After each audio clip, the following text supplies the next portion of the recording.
ડીસાના બગીચા સર્કલ ખાતે આમ આદમી પાર્ટી અને કોંગ્રેસ દ્વારા કેન્ડલ માર્ચ યોજી શ્રદ્ધાંજલિ અર્પણ કરાઈ હતી। ભરૂચના ઝઘડિયા વિસ્તારમાં દુષ્કર્મની ઘટનાને ભોગ બનેલી 10 વર્ષની બાળકી મોતને ભેટી છે।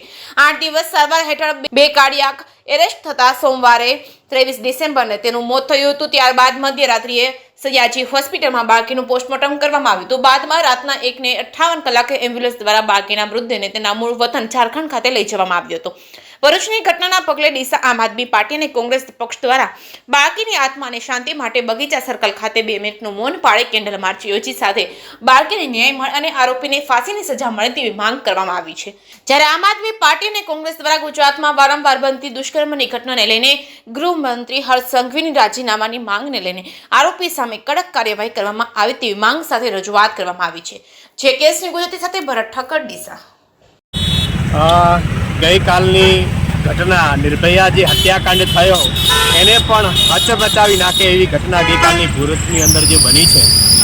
ખરેખર આવા જે નરાધામો છે આવા નરાધામોને ફોસીએ લટકાવવા જોઈએ, કારણ કે આજે જે ભરૂચની જે ઘટના ઘટી છે, આજે બીજી જે બળાત્કારની ઘટના ભરૂચની અંદર ઘટી છે।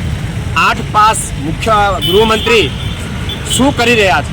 વારંવાર આવી બળાત્કારની ઘટનાઓ અને 1-2 દિવસની અંદર 2 ઘટનાઓ જ્યારે ઘટતી હોય તો આવા નરાધામોને ડાયરેક્ટ ફાસ્ટ કોર્ટની અંદર ચલાવી અને આવાને ફોસીએ લટકાવવા જોઈએ। તો જ ગુજરાતની અંદર જે રોજબરોજની ઘટનાઓ ખૂબ આવા કિસ્સાઓ વધી રહ્યા છે તો એની સામે જનતામાં પણ ખૂબ આક્રોશ છે। ખરેખર ગરીબ પરિવારની દીકરી ઉપર જ્યારે આ પ્રકારની નરાધામે જ્યારે એક લોખંડના સળિયા નાખીને જ્યારે હત્યા કરવામાં આવી છે તો ખરેખર આવાનો તો એક દાખલો બેસાડવો જોઈએ અને ફાંસીએ લટકાવવા જોઈએ। તો જે પ્રકારના ગુજરાતની અંદર ઘટનાઓ રોજ ખૂબ આવી બળાત્કારની ઘટનાઓ વધી રહી છે એને ખરેખર 8 પાસ ગૃહમંત્રીએ ખરેખર એમના થોડી ઘણી નતિમત્તા બચી હોય। આમ તો મોટી મોટી બફાટો કરે છે, મોટા મોટા ભાષણો આપે છે કે આમ કરીશું તેમ કરીશું, તો રોજની ઘટનાઓ આવી બળાત્કારની ઘટના હોય કે આ ગુનાહિત પ્રવૃત્તિઓ દિવસે વધી રહી છે તો તાત્કાલિક હું તો કહું છું કે ગૃહમંત્રીએ રાજીનામું આપી દેવું જોઈએ અને આવી ઘટનાઓ અટકે એના માટેના પગલાં લેવા જોઈએ। ઝઘડિયાની અંદર બળાત્કારની એક ઘટના બની હતી, તેમાં 10 વર્ષની માસૂમ દીકરી ઉપર બળાત્કાર થયેલો હતો। જેને હોસ્પિટલમાં સારવાર મળતી હતી, પરંતુ ખૂબ જ દુઃખ સાથે કહેવું પડે છે કે ગઈકાલે એનું મૃત્યુ થઈ ગયું છે। તો આ નાની ઉંમરની દીકરીઓ ઉપર જ્યારે ગુજરાતની અંદર આ રીતે બળાત્કાર થતા હોય ત્યારે પહેલો પ્રશ્ન એ થાય છે કે સરકાર શું કરે છે, ગૃહ મંત્રાલય શું કરે છે? જ્યારે કોઈ વાત હોય એટલે ગુજરાતનું ગૃહ મંત્રાલય એવું કહે છે કે ભાઈ ગુજરાતની અંદર આમ છે તેમ છે।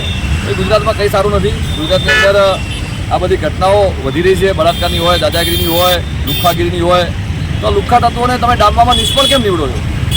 આ બાબતે તમારે ગંભીર બનવું જોઈએ। આ જે કોઈ આરોપીઓ હોય એમને તાત્કાલિક પકડી અને ફાસ્ટ ટ્રેક કોર્ટની અંદર આનો કેસ ચાલવો જોઈએ। અને હું તો એવી માંગ કરું છું કે આવા જે નધર્મ અત્યાચારીઓ હોય, દુરાચારીઓ હોય એમને એવી દાખલારૂપ સજા આપવામાં આવે કે જેના કારણે આવા કૃત્ય કરતા પહેલાં લોકો 100 વાર વિચાર કરવો જોઈએ। નહીંતર તો દિવસે ને દિવસે આવી ઘટના બનતી જાય છે। અહીંયા આખું ગૃહ મંત્રાલય આખું જે ખાતું છે એ ક્યાંક ને ક્યાંક પોતાની નિષ્ફળતા દર્શાવી રહ્યું છે। તો આવા સમયે ગુજરાતનો નાગરિક ખૂબ જ આસાનીને બેઠો છે કે આવા જે કોઈ પણ નધર્મ અપરાધ કરતા હોય એમના પર કડકમાં કડક સજા થાય અને કડકમાં પગલાં લેવામાં આવે।